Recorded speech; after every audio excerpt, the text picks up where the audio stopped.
we've been having a conversation in this regard for a number of months, or, yeah, actually, it's been a few months. And we have kind of whittled it down to 3 options. One is to move the elected official salaries, effective 2020, to move the elected official salaries up to that of the commission. And then as the commissioner's salaries move, that is how the elected salaries move. And to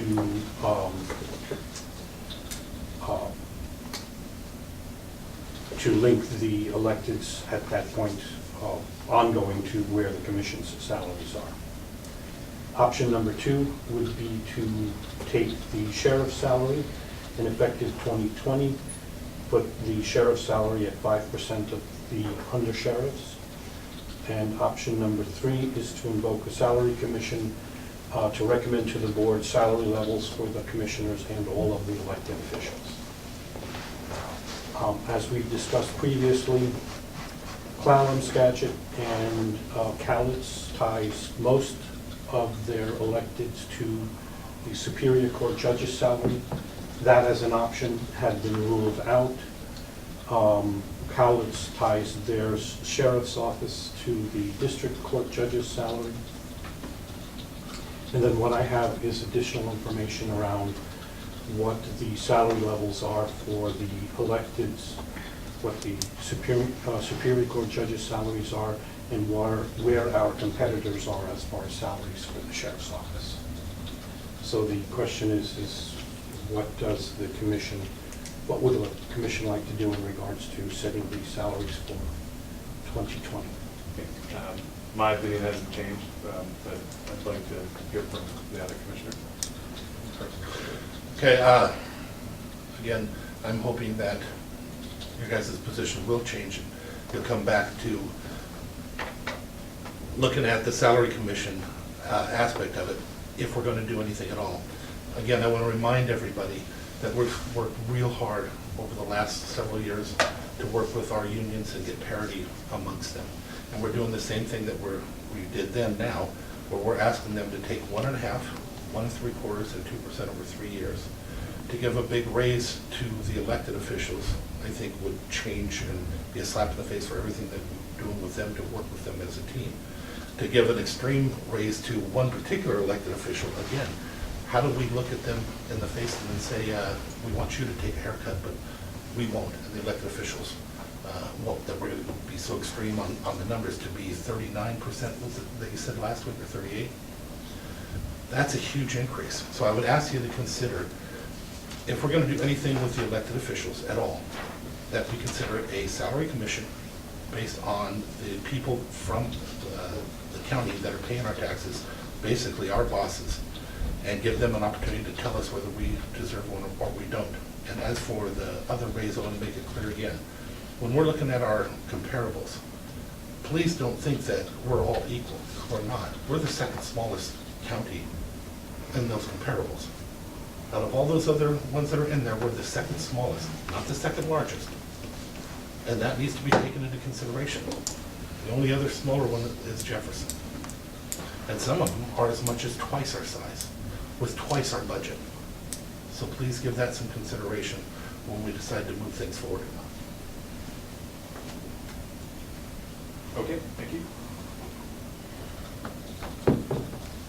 Well, I think this is one of the biggest decisions that I've made so far in 2.5 months. My concern is looking into the future of Mason County and how we attract qualified people to fill the positions. I think as far as the sheriff and that salary, that one is my biggest concern. The other electives are a concern also, and I'm looking at the comparables. There's quite a difference. But the sheriff's position is the one that I'm really concerned with so far. And the reason is who knows in 3 years, 4 years, when if the current sheriff decides not to run again, how do we get a person that's truly interested in Mason County, how do we get them here and keep them here? I love Mason County, and I really didn't even look at the pay, I decided to run. But that may not be the situation for everyone, and down the road. I've also talked to other commissioners. They are struggling right now too, as far as the salaries go. They're going to be changing the way that they do theirs too. So this graph, this salary survey is going to change by the end of the year for a lot of these other counties as well. A lot of them will be tying their electeds with their commissioners, and they'll be tying their sheriff to the under sheriff and having that as 5% more. I think being a member of the legislative steering committee has helped me a lot, because I'm able to talk to other commissioners and get their opinions and talk to them and see why they come up with the decisions, or why they're coming up with the decisions they're going to make. And so I think, for me, I would love to tie the other electeds to the commissioners. And I would like to have the undersheriff, or the sheriff, 5% over the undersheriff.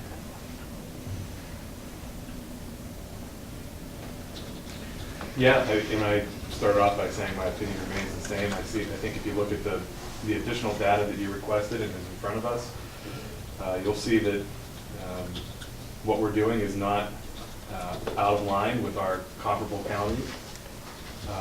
And for better or worse, that's the metric we use for represented, non-represented, and what we're asking for here is for elected officials too, to have that parity between the three work groups.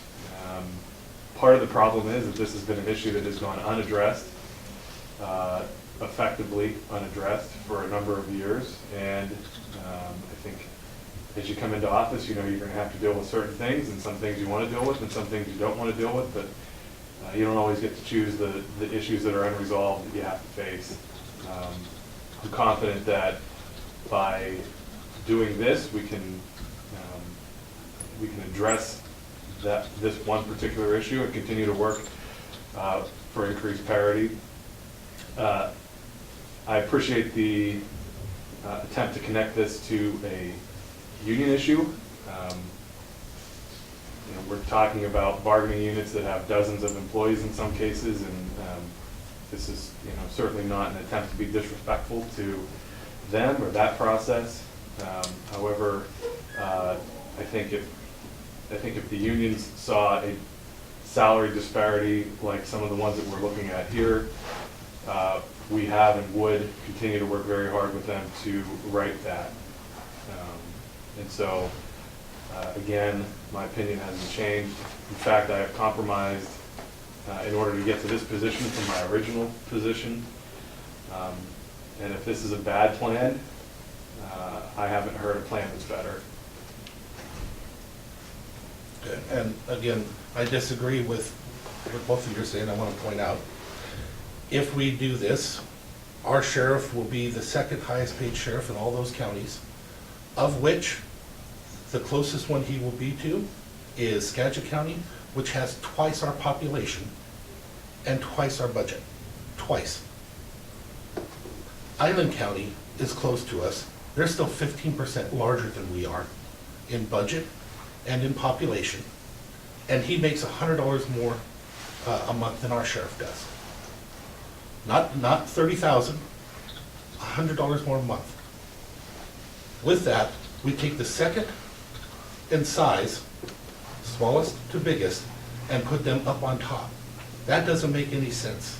And I'm sorry, but that seems like it's a personal issue. There's no justification here for that. None. I don't see it with the numbers. Please show me with the numbers where we have justification for the second smallest county to receive the second highest in pay. Now, I'm just going to point out to you one more time, Commissioner. This is now the second time that I'm asking you to refrain from making this a personal issue, because I don't think you recognize the fact that you're saying if I'm making this about a personal issue, the same argument can be made for you, okay? So be respectful of that, I'm asking you a second time now, okay? I have gone through the data, I have looked at the numbers, and I've made my decision. And so I respect the fact that we have a differing opinion on this. I'm not insinuating that you're making this decision based on your personal beliefs, and I would appreciate that same respect. Okay, I would ask you to show me that, please. I'm looking right at it. I know, well, show me the numbers where you think it's justified that the second smallest county in our comparables would be paid up there with one that's twice our size. So I just want to say too, that these numbers are going to change. The other counties there, they are going to go up because they are doing the same process that we are doing. So these numbers are not going to stay the same. The sheriff in these other counties, they'll be getting a raise as well because they're doing the same thing that we're doing right now, just evaluating, looking at the surveys, they're looking at the salaries. So it's not just our numbers going up, all of these numbers are going to go up for all the other sheriffs. Maybe not for Island County, but a lot of these, Lewis, Jefferson, Grace Harbor, they're all doing the same, going through the same process that we are. But they're, at this moment, when they're looking at the same numbers we are. And we have to make our decisions based on the numbers. I want to explain again, you're talking about $127,000, $128,000. Cowlitz County is 40% larger than us, and they have 106,000. I can't find the justification, but again, we're talking about, with all the other unions, please don't just think that's nothing. We've gone out to all these unions and said, we're all going to take a haircut, we're all going to carry the weight. We can't separate out the elected officials. We just can't. There's something really wrong with that when we've asked everybody else to take the haircut. All these people received raises, pretty good ones, 2 years ago. Now, I don't remember you were here for when the electeds received it. No, we're not. I don't think you were. I know you weren't. But they did. They received a large raise at that time. If we're going to give an opportunity for a raise, and if we could truly justify it, why can't we let the citizens have a say in it? I don't see what's wrong with that either. 1 year, put it on there, bring in the committee, it's structured very well, structure it for 1 year. Allow them to come in and make their either recommendations or even allow them to put the numbers in place. If it's justifiable to the people, because we're the electeds and we all work for them directly, then let it go forward. If it's not, then they need to have a say in that. We work for them. How many times do you see that backfire on everybody when they put different things out, especially numbers like this? And how will we see it backfire on us with the rest of our union negotiations? I think we will. And I think it's a big move, and I don't see where the benefit is for the county at this moment. And you're talking about bringing in qualified people. The ones that took the job, if you think they were qualified, they took the job at a much lower rate when they came in. All jobs are the same way, but elected officials, we know what we're getting when we come in. We don't have to show up for work. There's a lot of different things that we get to do or not do that others have to do. The people that work on the streets. If we're going to take this money, let's put another deputy on the street. Let's put another code enforcement person on the street. Let's do something like that, especially since we're promising all these other unions that we're going to be on the same page and we need to all work together in order to take care of this town. Please consider that. And again, I wish somebody would show me where we can justify making the second smallest in our comparable sheriff the second most highest paid of all of them. And by just pennies compared to one that's twice our size, with twice our population, and twice our budget.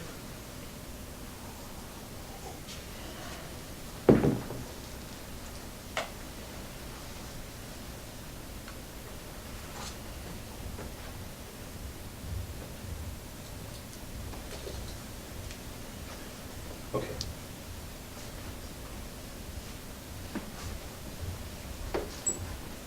At this point, I have consensus for options 1 and 2 to move forward. Yeah, that was my opinion. Okay. Then for, not Tuesday, but the following Tuesday, we'll bring that forward.